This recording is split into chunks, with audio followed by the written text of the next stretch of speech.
لیکن یہ ضرور ہے نبی کریم نے فرمایا جو کسی کو افطار کروائے تو اس کو مکمل روزے کا ثواب ملے گا۔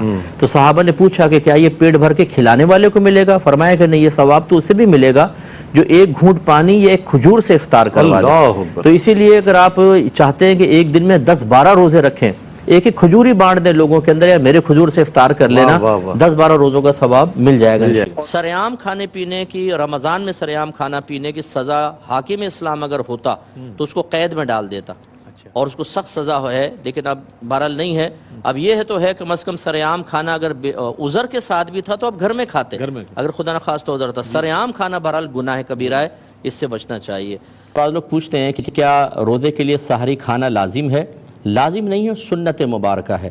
یہ بھی کوئی بہادری نہیں ہے کہ آپ نبی کریم صلی اللہ علیہ وسلم کی سنت کو ترک کر کے بغیر سنت ادا کیے روزہ رکھیں۔ بعض لوگ فخر سے بتاتے ہیں 6 روزے بغیر سحری کے رکھیں، یہ کمال نہیں ہے۔ کمال تھا نبی کریم صلی اللہ علیہ وسلم کی سنت پر عمل پیرا ہونے میں، اس لیے سحری کھانی چاہیے۔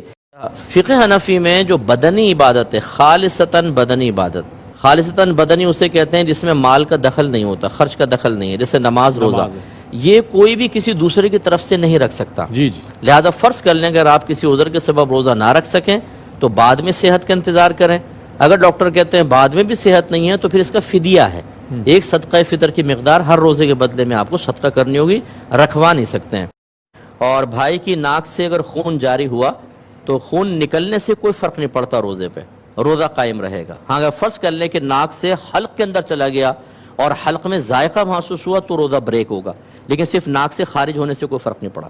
ایک انہوں نے کہا کہ ناک میں حالت روزہ میں وکس لگانا، یہ اس میں لکوڈ دوا ہوتی ہے، جب آپ لگاتے ہیں تو وہ اڑتی ہے، یقینی سی بات ہے، تب بھی وہ اندر پہنچ کے کچھ اپنا اثر کرتی ہے، تو بہتر ہے کہ نہ لگائیں، یا لگائیں تو جیسے دور لگا لیا ویسی اسمیل آ گئی الگ بات ہے، لیکن خاص ناک میں لگائیں گے تو اس میں احتیاط کریں، اندر جانے کا دوا کے اندیشہ ہے۔ اور خوراک کا ذرہ اگر حلق سے اترے، انہوں نے کہا ذائقہ محسوس ہو گیا، عمومی طور پہ صرف ذرات سے تو ذائقہ محسوس نہیں ہوتا، لیکن فرض کر لیں کہ حلق نے محسوس کر بھی لیا تو اس میں شریعت نے کافی رعایت دی ہے کہ اس میں اگر چنے کے برابر کوئی چیز ہو تو پھر وہ اس کا مسئلہ ہوتا ہے، ورنہ تھوڑے بہت ذرات جو حلق میں دانتوں میں رہ جائیں، ذائقہ محسوس ہو بھی جائے تب بھی روزہ ہو جائے گا، مسئلہ نہیں ہے۔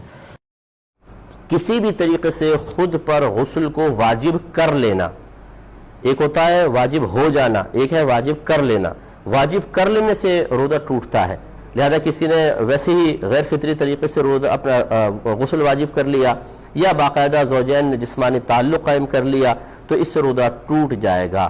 لیکن اگر غسل خود واجب ہو گیا، توڑا نہیں، تو اس سے کوئی فرق نہیں پڑتا ہے۔ مثال کے طور پہ جیسے دوپہر میں کوئی نوجوان سو رہا ہو اور احتلام ہو جائے تو غسل تو واجب ہو گیا، لیکن چونکہ یہاں غسل واجب کرنا نہیں پایا گیا، یہ ہو گیا ہے، اپنی قدرت و اختیار سے نہیں ہوا ہے، تو لہٰذا اس سے روزہ نہیں جائے گا، وہ غسل کرے اور اپنا روزہ کنٹینیو رکھے۔